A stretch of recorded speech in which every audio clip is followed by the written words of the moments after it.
So, kumusta mga kanoise? Welcome back sa ating YouTube channel, Filipinoises. So, ngayong araw, another video na naman tayo. Patungkol naman to sa pinaggagawa ng China. No? So, mayroong dito na kumampi daw sila sa samkit kalaban ng Israel. Kung di ba naman Hong Heng, di ba? So, yun, this video is from Good News Philippines. So, meron itong pamagat na China's biggest mistake. China kumampi sa kalaban ng Israel. 29 bansa, show of force laban sa China. Nako. Parami yung kalaban ng China. So, yun, bago natin simulan, Good News Philippines, supportahan nyo yan. Tapos, syempre, kung trip nyo ng mga ganitong reaction video, may kasama kami noon. Huwag nyo na rin kalimutan supportahan yung YouTube channel natin, Filipinoise. So, mga kanoise, di na natin ito patatagalin pa. Simulan na natin, baka gawin pa ng China. Again, ang title ng video ito, China Biggest Mistake. China kumampi sa kalaban ng Israel. 29 bansa, show of force laban sa China. Nako. Pa-obs ng pa-obs-obs. So again, Good News Philippines, Filipinoise. So yeah, like, comment, share, subscribe. Filipinoise start.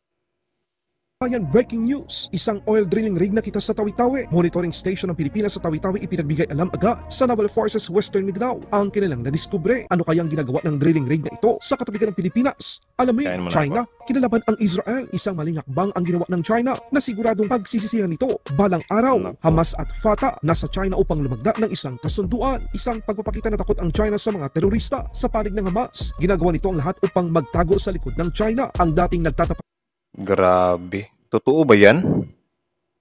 Uy, kagi. Ang tapanga, bumuhay na ngayon. Israel hindi nagustuhan ang mga kilos ng China. Giniit ng Israel na kahit anong pakikipag-alyansa o kasunduan man ang kanilang gagawin, dudurugin nito ang Hamas. Amerika at 28 mga bansa ipinakita ang pambihirang lakas sa karagatan.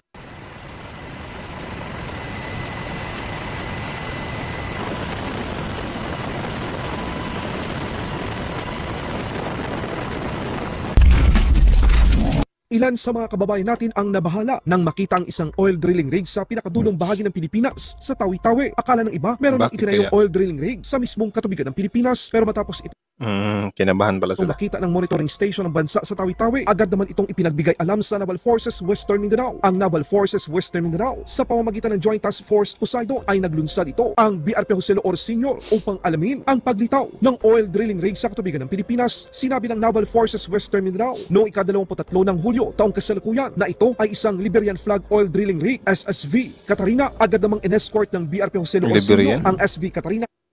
Wait lang ha. Breaking news, isang oil drilling rig na mataan sa Tawi-Tawi alamin. Ano yun? Liberian? Di ko, wait lang, ulit nga natin. Ulit lang natin saglit. Forces Western Mindanao sa pamamagitan ng Joint Task Force Poseidon ay naglunsad ito ang BRP Jose Loor Sr. upang alamin ang paglitaw ng oil drilling rig sa katubigan ng Pilipinas. Sinabi ng Naval Forces Western Mindanao noong ika-23 ng Hulyo taong kasalukuyan na ito ay isang Liberian flag oil drilling rig SSV. Liberian flag. Okay. Catarina, agad namang in-escort ng BRP Jose Loor Sr. ang SV Catarina habang naglayag ito sa Sibuto sa Tawi-Tawi patungong Indonesia. Binuo at inactive ng Western Mindanao Command ang Joint Task Force Poseidon para mas lalong mapahusay ang maritime at territorial defense operation sa katimugang bahagi ng Pilipinas. Sa ibang balita naman, China gumawa ng napakadelikadong hakbang laban sa Israel sa isang hindi inaasang pagkakataon. Umagit na ang China sa... Ito na. Kung hindi ba naman, hindi. Kasi mostly ang ng China ay sila ampaw yung mga kagamitan nila. Pero ngayon parang pinapakita nila na pati yung utak nila ay ampaw. Pagitan ng Fatah, isang dating Palestinian National Liberation Movement at Hamas, kasalukuyang tinutugis at inuubos ng pwersa ng Israel. Ipinakita lang ng China na takot ito na kumalaban sa mga terorista tulad ng Hamas. Sa halip ay nakipagbigay daan ito upang magkaroon ng pagkakataon ng Hamas na manumbalik sa pamamahala sa mga Palestina kapag natapos na ang digmaan sa Gaza. Isa rin itong pagpapakita na mahina na ang Hamas, kaya ginagawa nito ang lahat ng paraan upang magtago sa likod ng China. Pero kung... Well, hindi naman siguro na nakakapagduda yun kasi CCP ngayon China, di ba? Communist nga sila. So, there's din talaga na sila din yung magkakaintindihan. So, sana nga lang dito sa pagkampi ng China sa Hamas ay wala hatulan sila ng Israel. Ay, hindi naman. Grabe na yung magdasal para sa Pero yun, good luck na lang sa kanila if ever na kantiin sila ng Israel.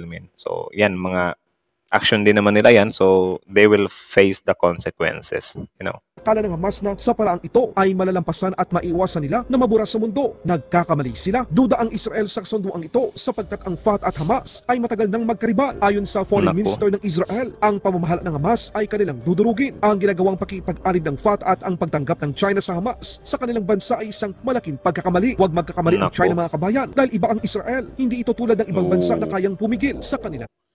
Tama, yung Israel kasi actually, yung Israel talaga, medyo naano ko sa Israel kasi kahit na yun, di ba na may pabalita dati na Syrian ba yun? Nakalimutan ko kasi. Na parang dumating lang sa radar nila na, uy, may pinaplano to. Grabe, nagpaplano pa lang dinedo na ng Israel So itong ganito, since nabalitaan nga ng Israel na okay, yung Fatah at ang Hamas ay nag-ano nga sa China, is wag kayong or good luck sa inyo, something like that. So, yun, parang na-feel na ng China, yung pagbabanta nila sa atin. Ngayon, sila naman yung binantaan ng Israel. So, good luck, good luck. Galit sa ibang balita naman, sa isa namang pambihirang hakbang na ginawa ng mga crew ng isang pangkomersyal na barko na naglalayag sa Red Sea, nakita ng mga crew ng isang container ship ang isang unmanned surface vessel na patungo sa kanilang barko. Gamit lamang ang kanilang mga small arms, binaril nito ang unmanned surface vessel na inilunsad ng Houthi. Habang papalapit na ito, Grabe. matagumpay na tinamaan at sumabog ang unmanned surface vehicle ng Houthi bago pa man makalapit ng tuluyan sa Grabe. nasabing pangkomersyal na barko. Grabe, no?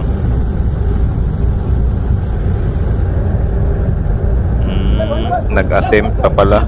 No, yan, sila ba yung mga modern na pirates? Okay, so M16 muna. Or binaril muna. Tapos di matamaan. Basuka. Попали нахуй. Взорвали. So yun, kasi parang sila pala yung tawag dyan. Mga modern pirates, yung Houthi. So yun, nagdala ng escort ngayon, minala sila. Sabog. Окей, блядь, видео. Взорвали его нахуй. Good job, блядь. Good job. Sa ibang balita naman, ipinakita ng Amerika ang puwersa nito kasama ang 28 mga bansa, 40 mga barkong pandigma, 3 submarine, Naku. 14 na land forces, mahigit 150 na eroplanong mandirigma at 25 Grabe, mga dami. sundalo sa Rimpak 2024 sa Hawaiian Islands. Sa pagsasari na ito, ipinakita ang laki at lakas ng puwersa ng mga magkaalyado. Isang mensahe sa China, Grabe, North Korea, China. Binanggit na naman yung China, May manginginig na namang itlog nito. Russia at maging sa Iran na mananatili ang demokrasya sa mundong ito sa nasabing Yun. pinakamalaking military drill ng Amerika kasama ang mga kaalyado at partners. Naglunsad ang HMAS Sydney, isang barkong pandigma ng Australia ng isang naval strike missile. Ang Royal Netherlands Grabe. Navy naman ay naglunsad ng Harpoon missile bilang kabahagi ng sinking exercise sa kasalukuyang ginaganap na Rimpak 2024. Grabe yun. Grabe, no? May formation pa talaga, no? Astig talaga, Grabe, ang angas, Mangas. Yun, no? Panis. Yun. Grabe. Panis.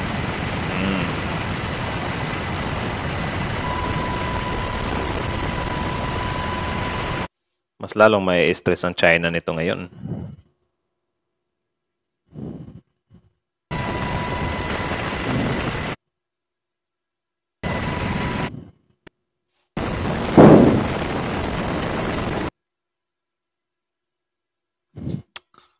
So, ayun lang naman mga kanoysi. So, that is from Good News Philippines. So, supportahan nyo yan. Original video link in the description box below. Panoorin nyo rin yung mga videos niya. Subscribe nyo rin siya.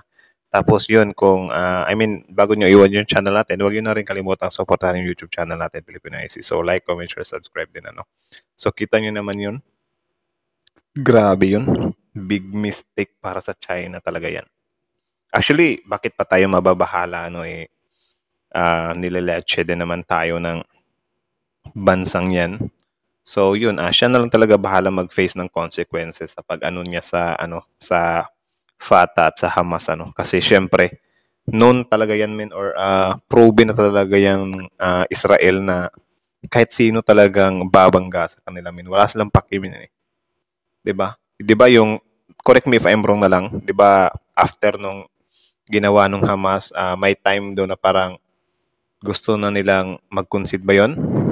Correct me if I'm wrong na lang na parang yung Israel wala eh. Parang sabi nila wala na. Huli na para diyan. Parang ganun kasi. Ang ibang klase din kasi talaga yung way na makipagdigma yung Israel. I mean, like, hindi mo talaga gugustuhin makalaban yung Israel. Sobrang ano talaga nila min eh.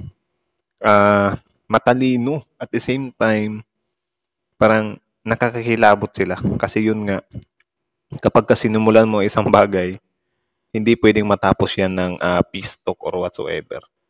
Tatapusin talaga nila na wala ng threat. Ang sa ano nga nila eh, parang tawag dyan, nang aano sila ng kahit na may madamay pa na civilian. Kasi syempre, siguro ang nasa isip nila ay may civilian din naman sila nung atakihin sila. 'Di ba? So parang tinitake na lang nila as collateral damage yung mga civilians. So sobrang talaga sobrang hazard kalaban ng Israel. Di mo talaga gugustuhin kalabanin yung Israel eh. Tapos ngayon, sana nga hindi sana. Yung ginawa ngayon ng China na pagkampi dyan sa kalaban ng Israel, sana mabigyan din ng leksyon yung China At yun, nakaramdam din sila ng ng pure na pagbabanta talaga na parang makatotohanin talaga. 'Di ba? Banta sa una din, tutuhanin sa susunod. Kasi itong China, puro lang naman sila banta eh. 'Di ba? Yung isang video nga natin, natawa ako kasi pinagsasabi nila doon na na 200 times daw sila na mas malakas sa Amerika. Di ba naman hunghang, di ba? Di ba? Sinasabing 200 times sila na mas malakas sa Amerika. Tapos kapag may ilagay lang yung Amerika dito kahit isa o dalawang missile, sobrang triggered nila. Di ba? O bakit mga missile lang takot na sila eh. Akala ko ba mas malakas sila, di ba? So, yun. So, yun lang naman. Kayo na masasabi nyo dito, comment down below. Tapos yung pag-usapan natin yan sa comment section. So again, Good News Philippines. Like, comment, share, subscribe. Also, Filipino IC. Like, comment, share, subscribe. So I think hanggang dito na muna. Thank you so much for watching. Filipino IC is out. Like, comment, share, subscribe. Filipino IC is out.